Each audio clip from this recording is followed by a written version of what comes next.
Good afternoon, and welcome back to the Sanders Sports Show. Yeah, I've been gone for about a week and a half. I thought I was going on vacation.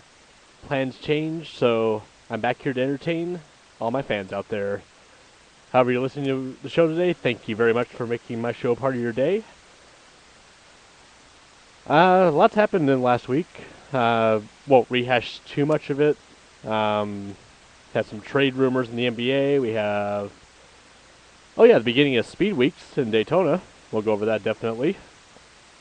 Go over last night in the NHL, as well as some NFL news and notes. And instead of just doing all 30 teams, one per day for the next 30 days, just going to give you all my predictions up front today, since spring training is officially starting Saturday.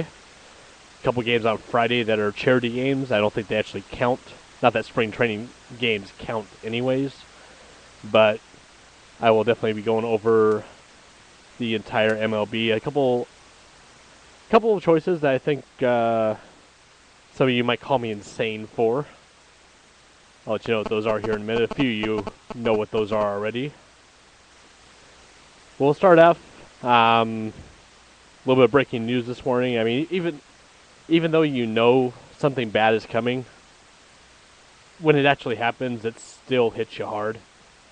I'm by no means a Lakers fan at all. I will admit that up front. I've never been a Lakers fan. But what Jerry Buss has done for not only the Lakers and the NBA is remarkable. Is beyond remarkable. The NBA and the world lost a great man today in Jerry Buss. He died this morning at the age of 80, reportedly from kidney failure. Not the cancer that he was reported to have last week. Not to sound morbid, but at least he's not suffering anymore, which is a good thing.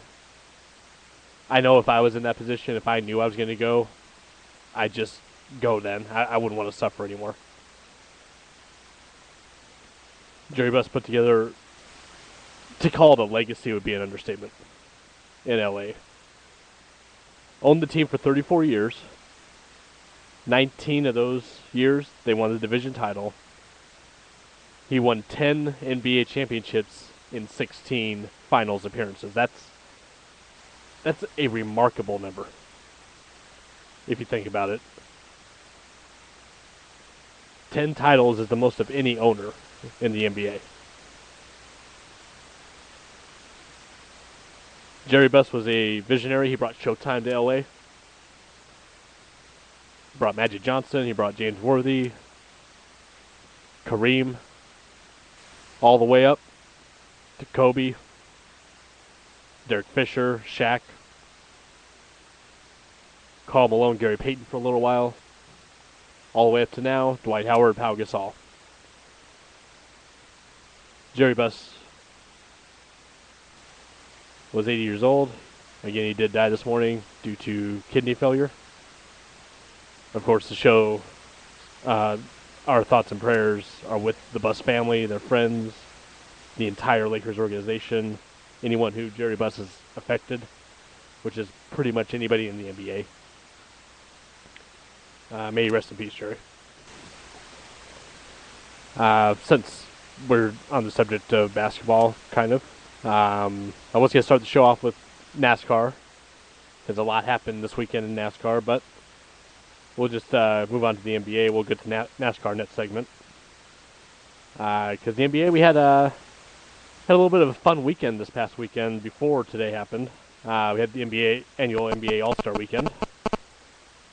I will be honest, I didn't see all the skills competition on Saturday, so I won't go into too much detail on that. Mainly because I was watching the Sprint Unlimited race, formerly the Bud Shootout. But the race did end in time for me to see one of the best dunk contests that I've watched in a while. A lot of people won't agree with me on that, but I'll get to the dunk contest here in a minute because I have a lot to say about that. We'll go in order. We'll start off Friday. There were two games that happened on Friday. Neither one of them mattered, but we kind of saw a little bit of the future in the Rising Stars Challenge. I actually didn't watch all that game. mainly because I was worn out from laughing so hard at the celebrity game earlier on ESPN. Um, if you have any reason whatsoever to watch a celebrity basketball game, Kevin Hart is it. Kevin Hart didn't blow up the record books by any means, but he is a two-time MVP now, pending review of his deer antlers that he put on near the end of the game. But there's actually some balling going on, really. I mean, Kevin Hart and I think it was Josh Hutcherson, the kid from Hunger Games. He's got some game. I mean, he was throwing up threes. I think he was like 5 of 8 from three-pointer. I mean, it was not a bad game. I mean, we had the Secretary of Education out there, who should have been MVP last year, which he should have been. Kevin Hart stole it.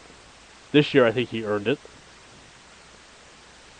For every good moment, though, Neo had to take a shot. Neo is like 0 for both games so far. Not to mention Nick Cannon and his wing shoes. I swear those are his America's Got Talent shoes. But all in all, a fun game, a lot of laughs. Kevin Hart is the funniest man, I think, on the planet right now. And he can play. And he's 3 foot nothing, but he can play. Like I said, didn't see the Rising Stars Challenge much. I watched about the first half. Pretty much what you expect from the Rising Stars. A lot of showing off. Once again, Saturday, didn't get to see much of the Skills Challenge. I caught the end of the three-point contest between Bonner and I'm sure someone will give me the name later, but Bonner lost. I know Matt Bonner was on it. He ended up losing. See if I can pull that up here. Yeah, it was Kyrie Irving. That's right. Kyrie Irving did win it. He was on fire in that last round, too. I think he made like 14 of 15 the first 3 racks. Puttered out at the end. Still made 23. Matt Bonner, not such a hot start. Had to catch up. Didn't happen, though.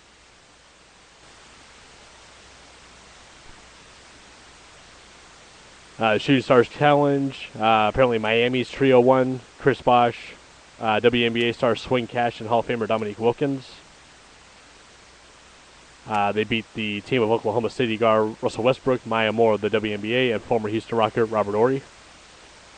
The story of this one was Russell Westbrook's, and I saw his, I don't know what that was after each shot from half court that he was doing, but it looked like he was having a seizure at times.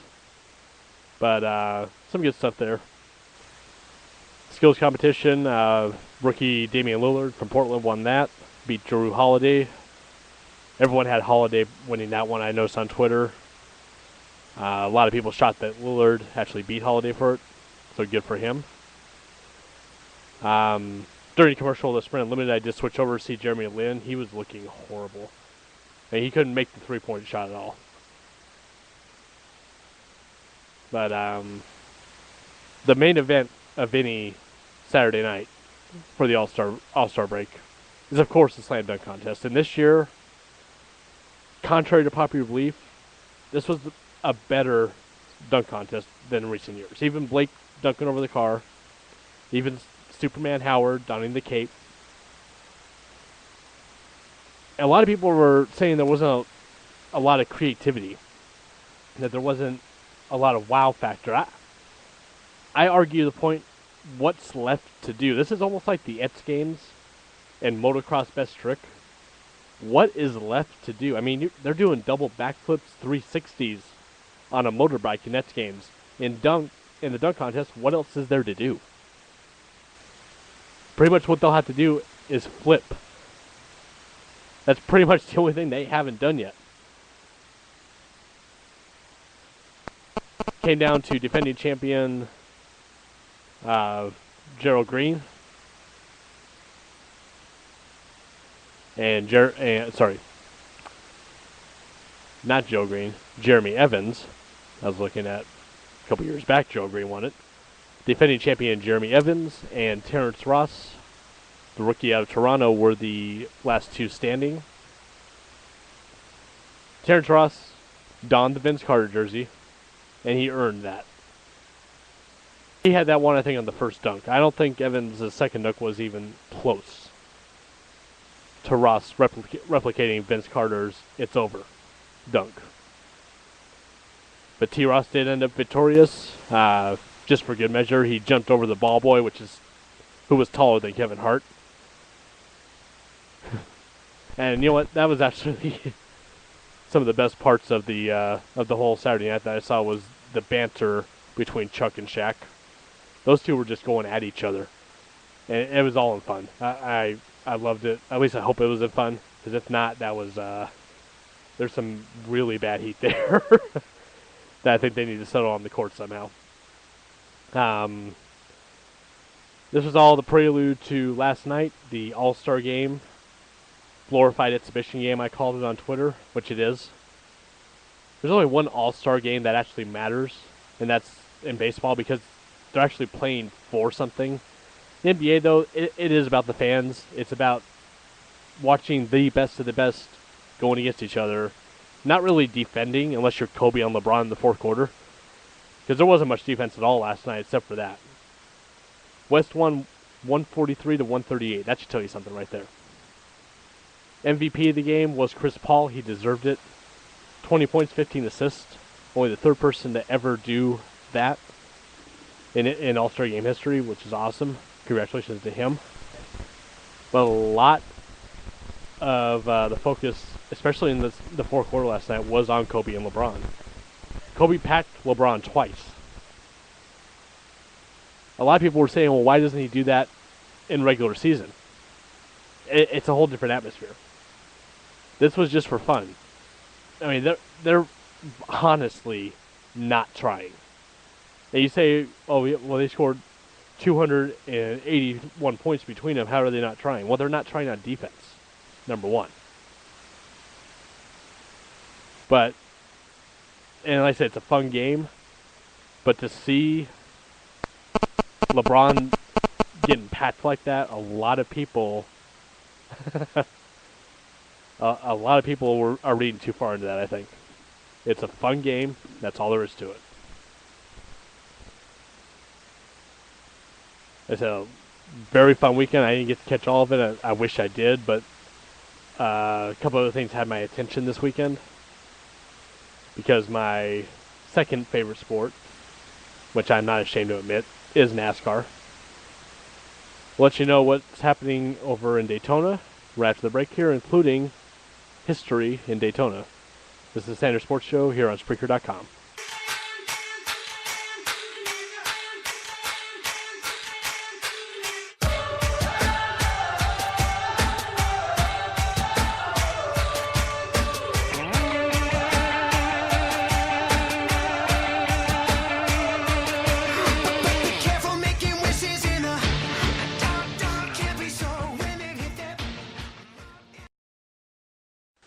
Welcome back into the Sanders Sports Show right here on Spreaker.com. You can find our Facebook page, facebook.com/Sanders Sports Show. I'm on Twitter. Hit me up at SandersD84. Also, right here on Spreaker.com, leave any comments, any feedback. Heard that song for the first time, actually, before the dunk contest. A lot of people don't know who Fall Out Boy is. I know like one song by them before this one. That's only because of my school, to be honest. But this is quickly becoming one of my favorite songs right now. My song is Know What You Did Last Night, Light It Up, by Fall Out Boy. Loving that song right now, honestly. Like I said, I had this a little backwards. I was going to play that prior to the NBA segment, but because of the events this morning, had to flip-flop around. That's all right, though. We're going to go ahead and talk a little bit about Daytona. It was pretty much between watching the NBA All-Star festivities on Saturday and the Sprint Unlimited on over on Fox, which I chose for that one. Um, First off, if you haven't been paying attention much to NASCAR, if you're just a casual fan, don't know a lot about it, or just getting into the sport, I really think you're in for a treat this year. It really seems like they're going back to the old school ways of doing things. I mean, last year, or last couple of years, we had the have at it boys attitude on the track, where there was no penalties for retaliation, stuff like that, as we saw with Jeff Gordon and Clint Boyer last year at the Phoenix race. But this year also, they're going back to where they don't look like boxes anymore. You actually can define the Fords from the Chevys, from the Toyotas. I mean, we're going back to the days where you could watch the car on the track, go into the dealer the next day, and go see that same car, minus the decals, of course. The cars are beyond beautiful to me. I mean, this is something we've been waiting for a long time. I was never a fan of the quote-unquote car of tomorrow. That happened, I think it was the Gen 5 or 4.5 or whatever it was. The thing with the big, ugly wing on the back of it, if you remember those. And that's where we were going. I know it was for safety, and I'm not downplaying any of the NASCAR safety measures because they have improved millions of percent in the last 12 years. And actually, speaking of 12 years, I'm going to go off on a little tangent here because today, February 18th, is the 12-year anniversary of the day that everything did change. Once again, if you're new to NASCAR, I know you haven't forgotten if you have seen this, but of course, we all remember the tragic accident that happened the last lap of the Daytona 500 in 2001, where Dale Earnhardt lost his life. And sadly, that's what spawned the safety initiative that they came up with. I mean, don't get me wrong, there were drivers that had passed away in the cars prior to that. I'm sure they were working on it before Dale died. I mean, when Blaze Alexander died, Adam Petty, Richard Petty's grandson, when he died, I'm sure they were working on stuff. But it seemed like he got sped up when the sport, arguably the sport's biggest name of this generation, got killed in the car. And it's a shame that it took that kind of an incident, but usually that's what happens. These safety improvements, anything good, usually comes out of something bad. And if that's the one thing that did come out of this tragedy of Dale passing away, was to make everybody else safer, which it has. There hasn't been a death in NASCAR in the car. I really don't think since that happened. The last death in racing was, of course, a couple years ago, Dan Weldon, when he when they were racing at Las Vegas in the IndyCar series, and his car went airborne.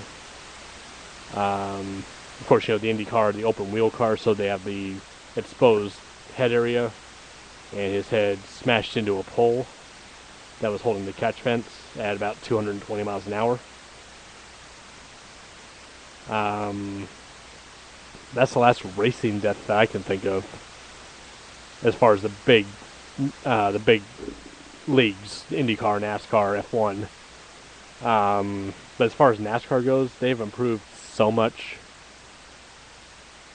since 2001, and sadly it was because of Dale Earnhardt. I posted a picture on my personal Facebook page that I think it's so surreal, the picture of it. It's a pack of cars in turn 3 with kind of like a faded image of Dale Earnhardt just watching over. And I don't know what you believe out there. I believe there is more afterwards, but that's something that I can see that. I see that happening. I mean, Dale's looking down, making sure everyone's safe now. And it's just, I'll share it on the Sanders Sports page as well, It's just a surreal image and makes you think a little bit. But with all these safety updates to the cars that went into the car tomorrow, now we have those same safety updates in this Gen 6 car. It's basically the best of both worlds. It's the Gen 4 car, and it's if the Gen 4 and Gen 5 cars had a baby. You have the Gen 6 car coming out of this. They're 150 pounds lighter. Don't know if that's a good thing or not yet.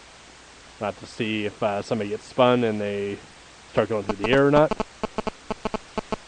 But the Sprint Unlimited on Saturday was not the best gauge on how things are going to work next Sunday. We'll get a better idea this Thursday with the duels, but we won't know exactly how this is going to work because we haven't seen a full 35 car pack yet in practice. So we don't know exactly how these cars are going to react. We've seen 18 cars in a pack on Saturday, and we ended up having a wreck which was triggered by Tony Stewart and Marcus Ambrose. Neither one of them wrecked, but they started it, caused everybody else to check up in the back. Took out, look at this list of names: Kyle Busch, Jeff Gordon, Jimmy Johnson, Denny Hamlin. Yeah, it took out quite a few good cars. Clint Boyer and Martin Truex all included. Or Martin Truex got some damage but escaped. But yeah, I mean, oh yeah, sorry, it's Mark Martin that was involved. It was 2/3 of Michael Waltrip, 2/3 of Joe Gibbs, and half of Hendrick cars. That's right. I'm anxious to see. I'm anxious and nervous to see it. I mean, with the safety, yes, it's great, but that doesn't mean accidents don't happen. I'm very anxious to see what's going to happen on Sunday when there's a 43-car field and 37, 38 of them are all in the same pack, running 3, maybe even 4 wide at some of these places.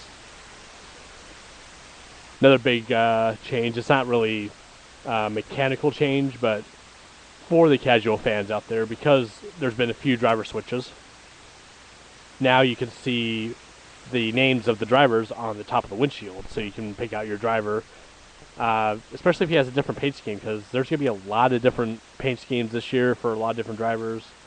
I'm a Ryan Newman fan, and he lost the U.S. Army sponsorship. The U.S. Army pulled out of sponsoring, I believe, all series, NASCAR, Formula, drag racing, etc.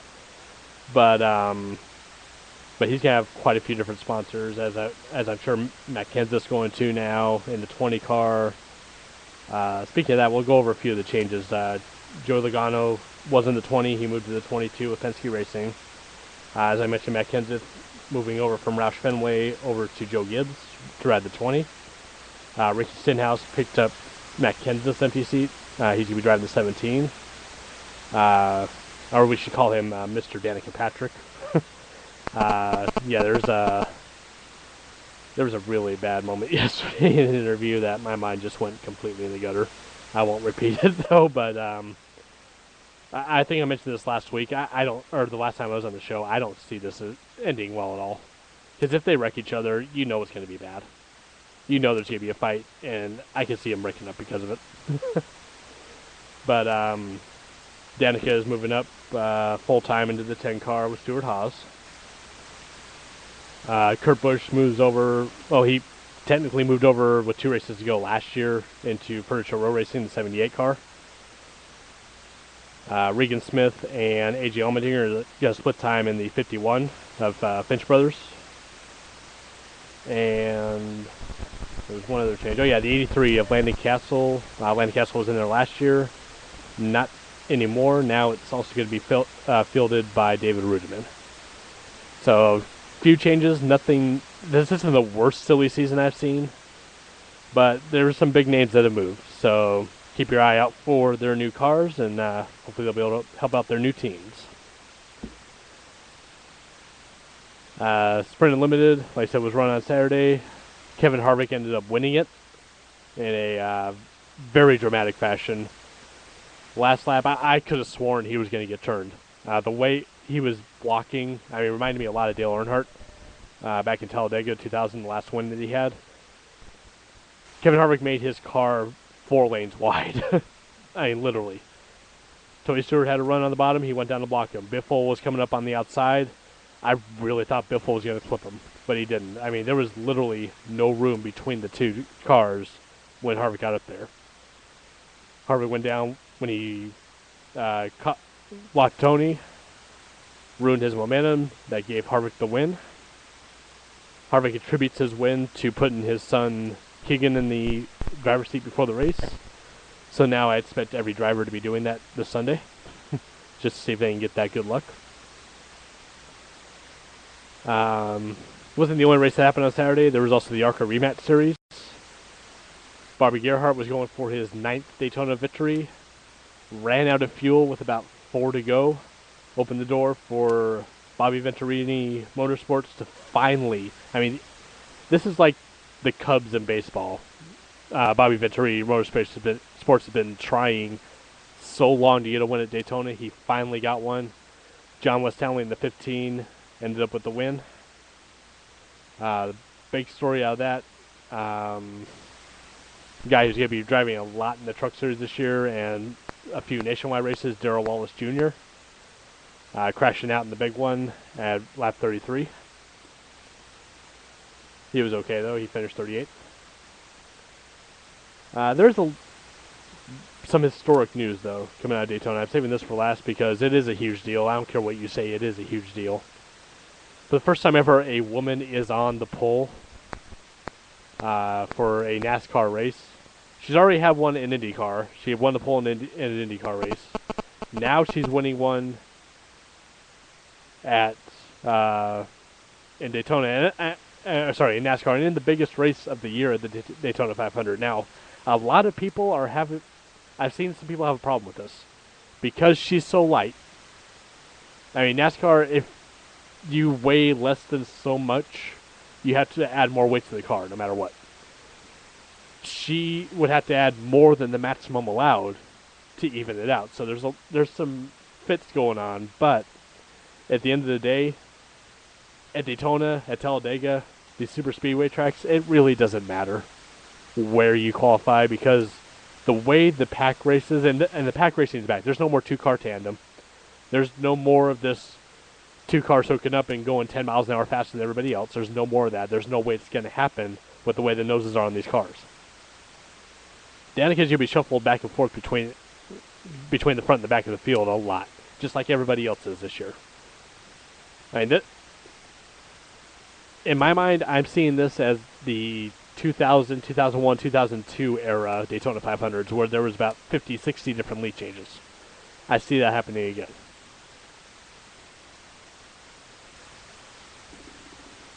Danica is joined on the front row by 3-time Daytona 500 champion Jeff Gordon. They have their spots locked in no matter what.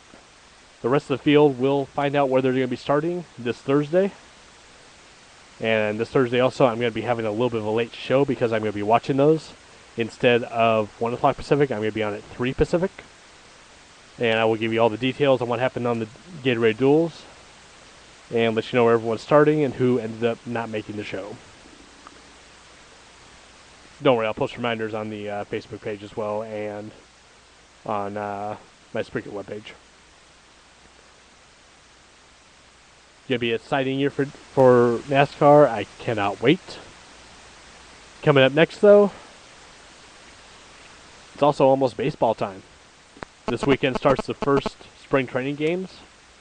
I did have a whole 30-team and 30-day preview outlined.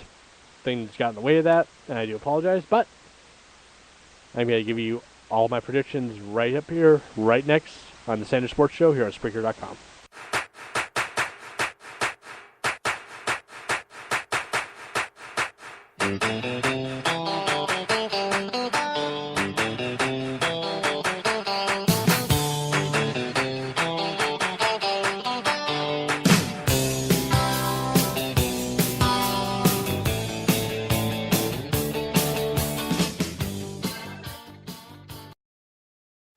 Welcome back into the Sanders Sports Show. That's the last time you're going to have to hear that song, at least for right now.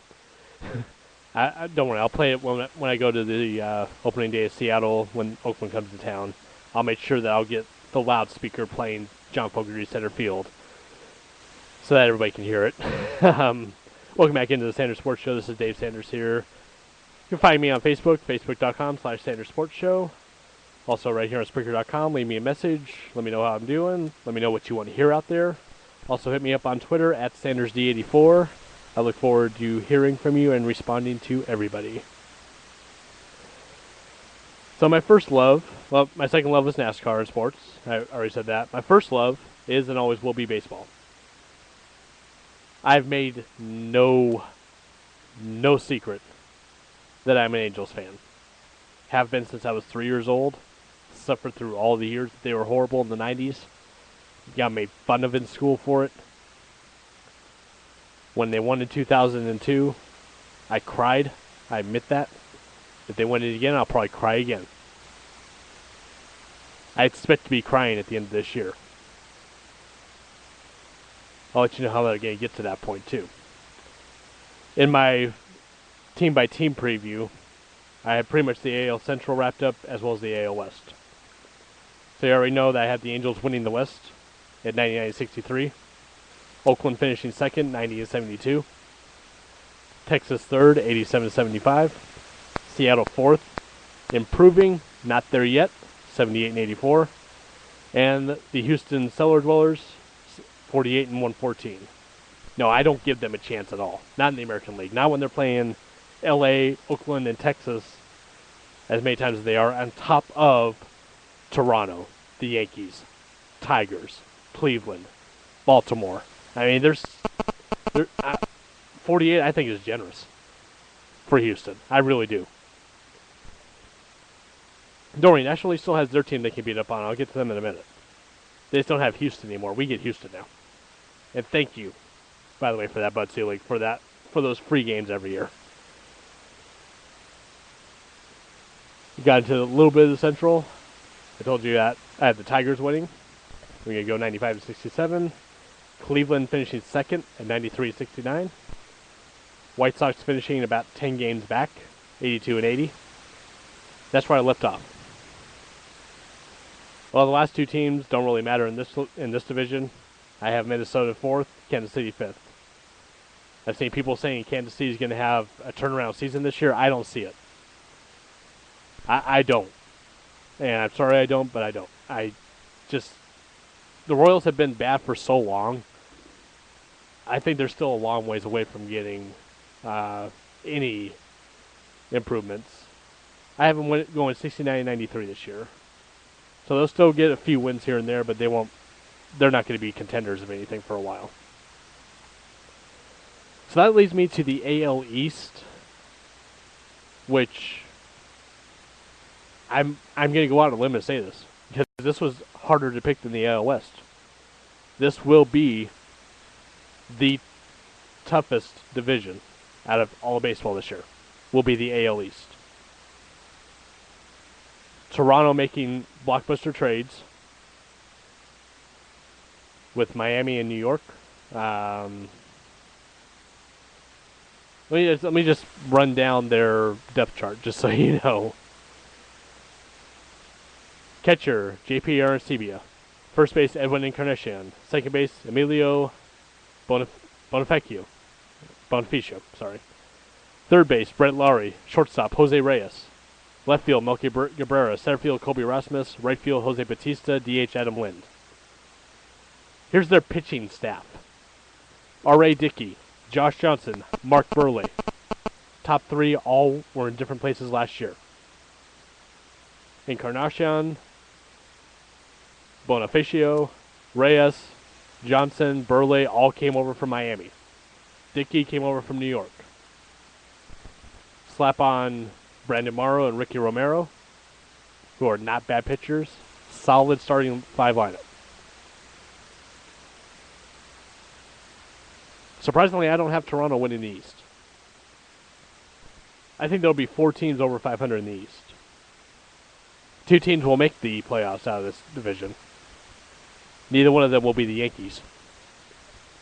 I had the Yankees finishing third. Their loss of A-Rod, as well as their aging, is finally going to catch up to them. They're still going to win, just not as much. Tampa Bay is going to fall off a little bit. They're going to finish 4th. Boston is just a mess. Bobby Valentine did not leave that place clean at all. He left it a dirty mess. I don't see them winning more than 67 games. I have Toronto finishing 2nd. So that means I have the Baltimore Orioles winning the East. Y'all are probably going to think I'm crazy.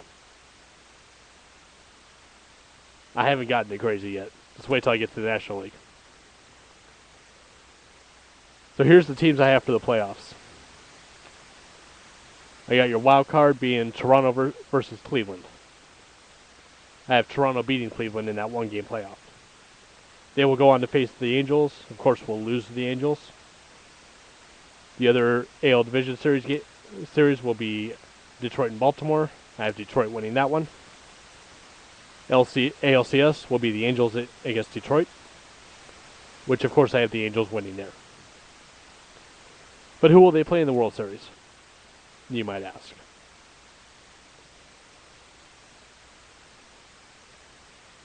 The NL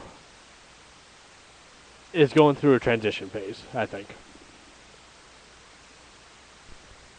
One team will be there that has been there the past few years. In fact, they're the defending champions. Of course, San Francisco is going to be there. They're too strong not to be there. I have them winning the West at 96 and 66. But what about the Yankees of the West, the Dodgers, you ask?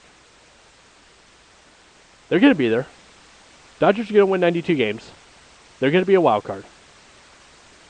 I am convinced of that. So there's 2 of your teams. Rest of the West I have Arizona going 83-79. Colorado finishing 4th, 72 and 90.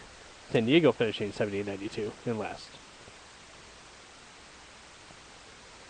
I'll get to the NL Central here in a minute. Because the NL East intrigues me. They have 2 teams that are going to go nowhere.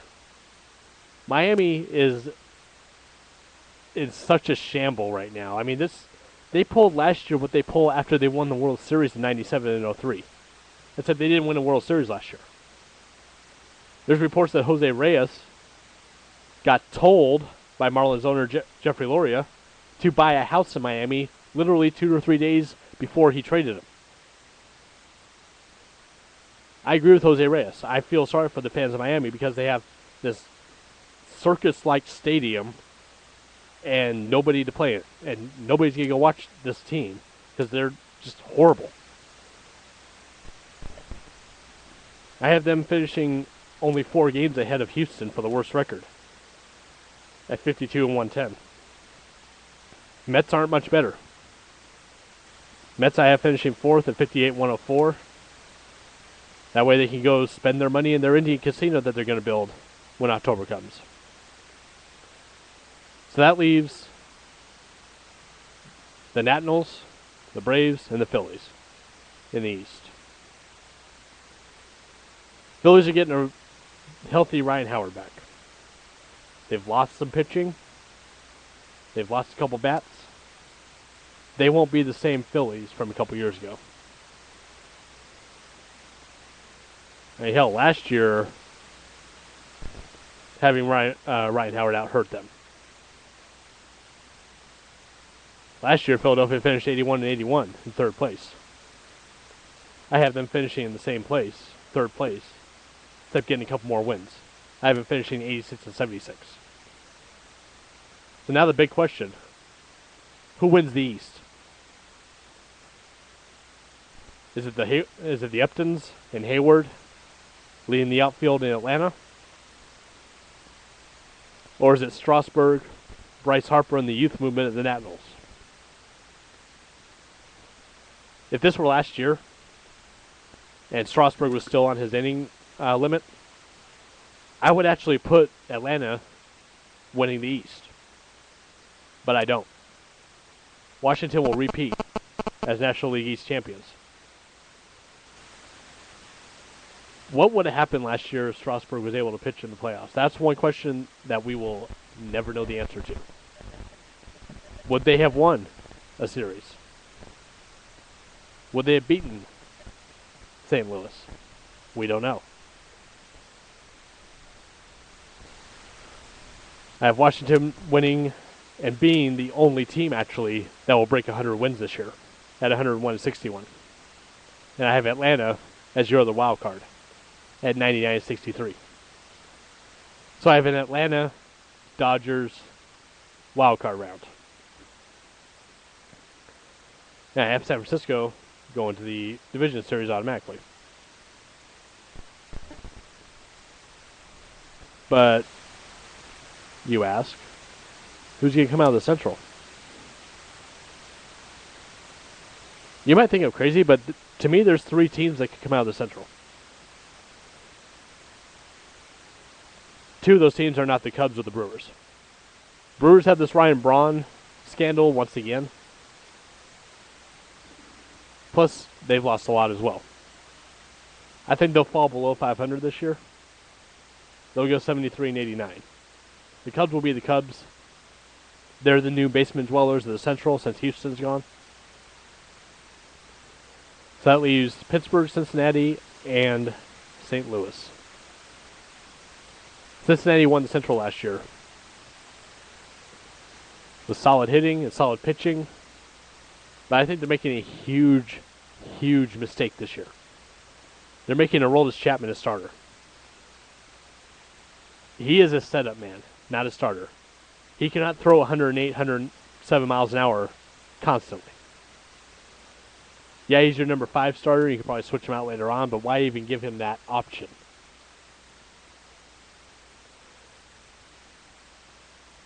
How much will Shin-Soo Choo help them out? They still got Jay Bruce, Joey Votto as well, and Brandon Phillips. Cincinnati has a great team. They won't repeat as NL Central champions.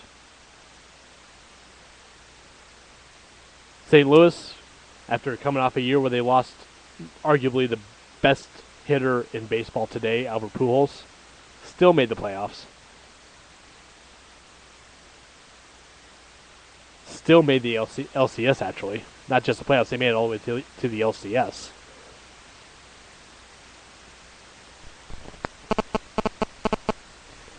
Excuse me.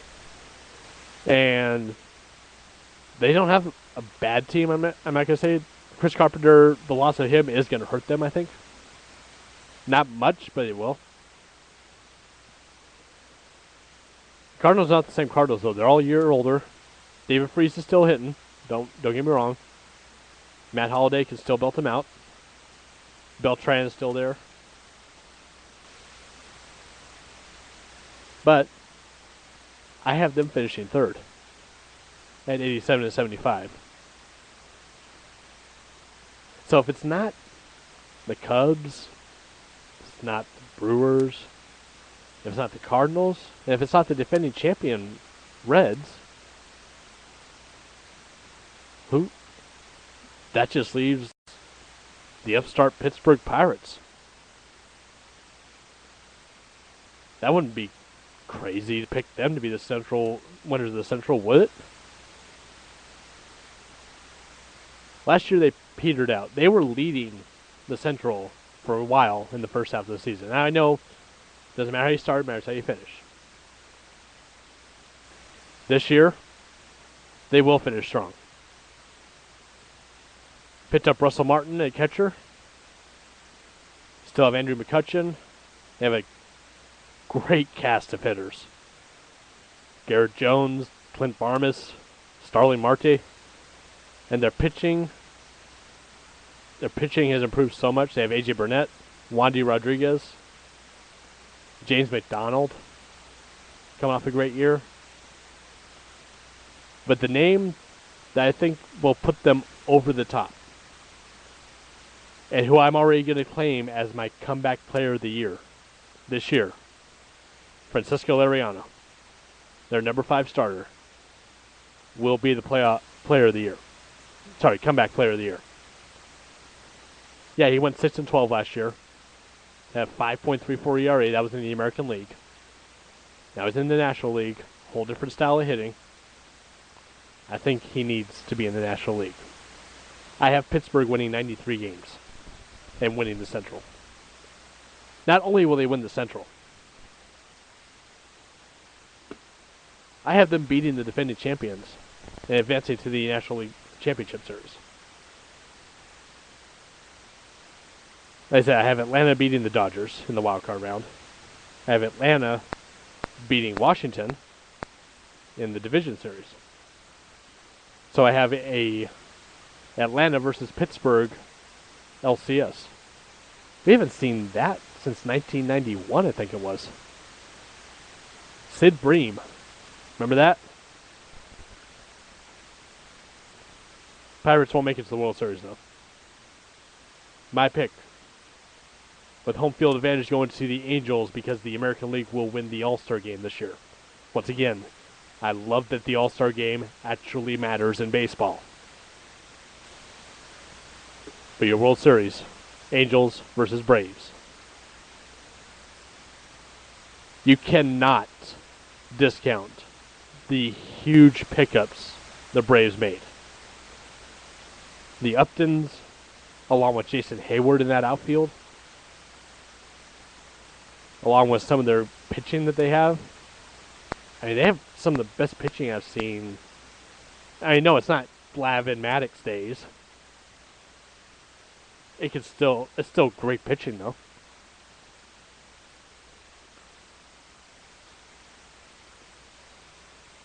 And you have Tim Hudson.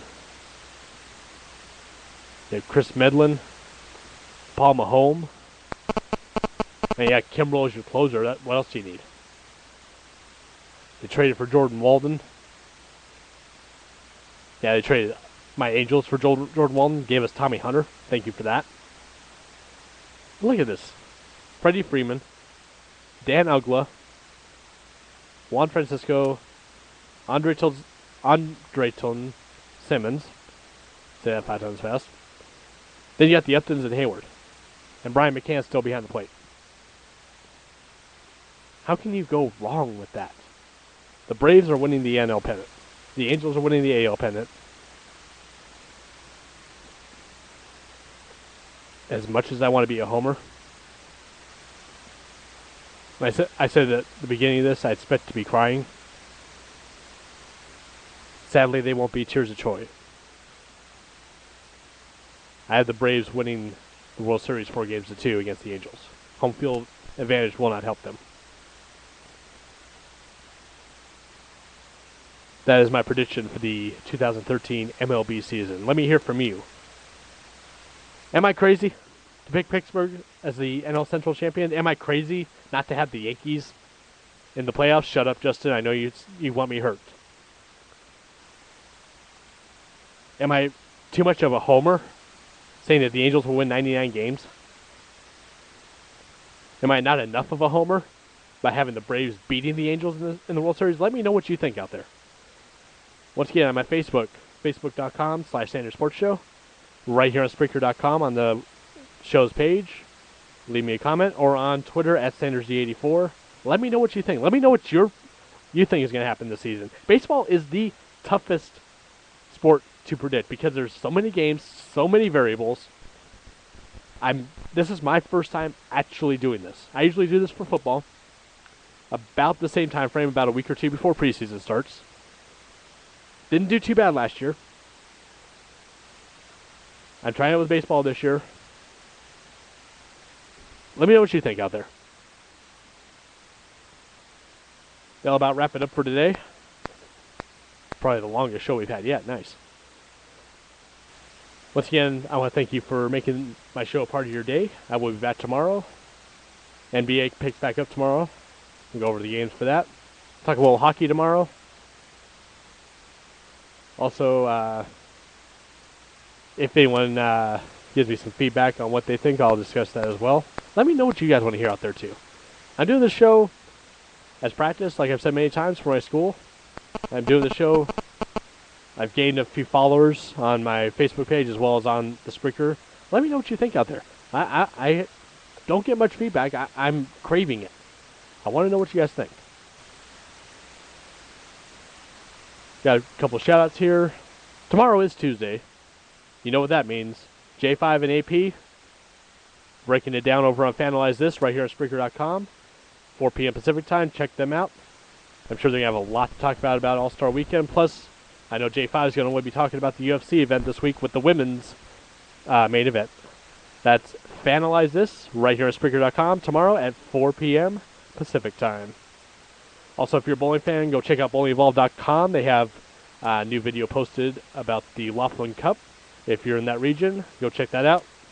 Keep you up to date on all the tournaments going on at the bowling alley, as well as keep you up to date on the PBA Tour with owners of teams like Terrell Owens, Chris Paul, and more, Billie Jean King, and more. For the casual fan to the hardcore pro, bowlingevolved.com has what you need. That's bowlingevolved.com. That'll wrap it up here for me today. I hope everybody has a great Monday night. I'll be watching reruns of 24 with my wife, just like I have been. If you want to get a hold of me, I'll let you know how to get a hold of me. I hope to hear from you. And until tomorrow, I hope everybody has a wonderful night. And as always, be good humans out there. Bye-bye.